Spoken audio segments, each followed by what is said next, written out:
कुरुक्षेत्र की भूमि उस दिन अलग थी। यह केवल युद्ध का एक और दिन नहीं था।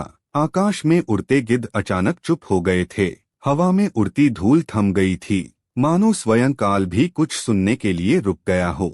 हजारों सैनिकों की भीड़ के बीच एक अकेला ब्राह्मण खड़ा था। न रथ, न धनुष, न क्रोध, बस आंखों में एक प्रश्न, क्या मेरा पुत्र सच में मर गया? यह द्रोणाचार्य थे, वही गुरु जिन्होंने अर्जुन को धनुर्विद्या का देवता बनाया, वही आचार्य जिनके भय से पूरा पांडव पक्ष कांपता था। आज वह टूट चुके थे।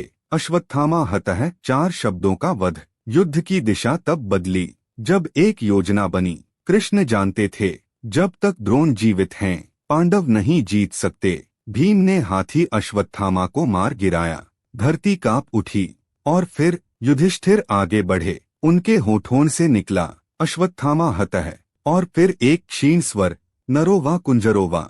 लेकिन वह क्षीण स्वर रणभूमि तक नहीं पहुंचा। द्रोणाचार्य ने सिर्फ वही सुना जो उनकी मृत्यु के लिए पर्याप्त था, गुरु का शस्त्र त्याग। द्रोणाचार्य की आंखों से आंसू गिर पड़े। जिस हाथ ने दशकों तक धनुष थामा था, वह कांपने लगा। जिसके लिए मैंने सब कुछ किया, वह चला गया। उन्होंने आकाश की ओर देखा, मानो पूछ रहे हों, हे ईश्वर, यही था मेरा धर्म का पुरस्कार? फिर उन्होंने धनुष भूमि पर रख दिया। यह दृश्य ऐसा था जैसे स्वयं युद्ध ने हथियार डाल दिए हों।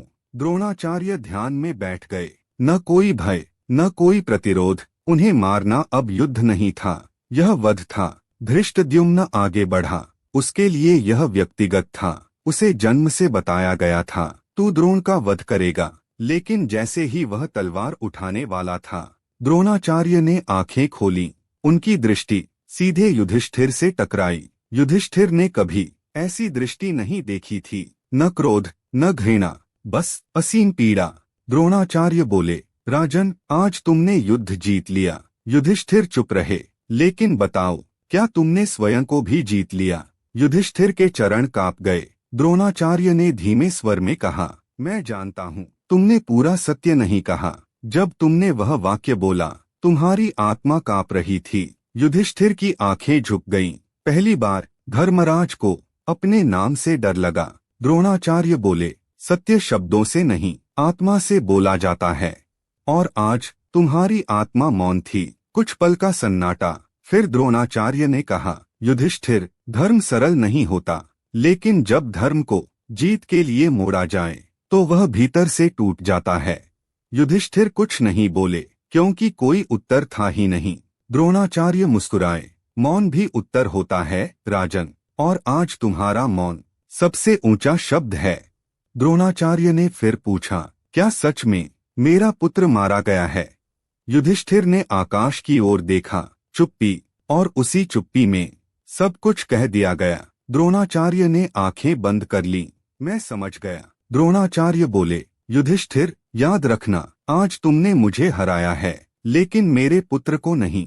जिस दिन अश्वत्थामा को पूरा सत्य पता चलेगा, उस दिन यह युद्ध समाप्त नहीं होगा। उनकी आवाज भारी हो गई। वह रात महाभारत की सबसे अंधेरी रात होगी। इतिहास गवाही देता है, वही हुआ। धृष्टद्युम्न की तलवार उठी, लेकिन द्रोणाचार्य ने प्रतिरोध नहीं किया। उनके होंठ हिले, मैंने तुम्हें शस्त्र सिखाए थे, सत्य नहीं। तलवार गिरी, गुरु गिर पड़े। द्रोणाचार्य का शरीर धरती पर था, लेकिन युधिष्ठिर का मन कभी उस भूमि से उठा ही नहीं। कहा जाता है, यही वह क्षण था जब धर्मराज के रथ का पहिया धरती को छूने लगा। महाभारत का यह प्रसंग हमें एक प्रश्न देता है, क्या धर्म बिना सत्य के जीवित रह सकता है? द्रोणाचार्य मर गए, युधिष्ठिर जीत गए, लेकिन जो टूटा वह था भीतर का संतुलन। युद्ध मैदान में जीते जाते हैं, लेकिन आत्मा के युद्ध जीवन भर चलते हैं।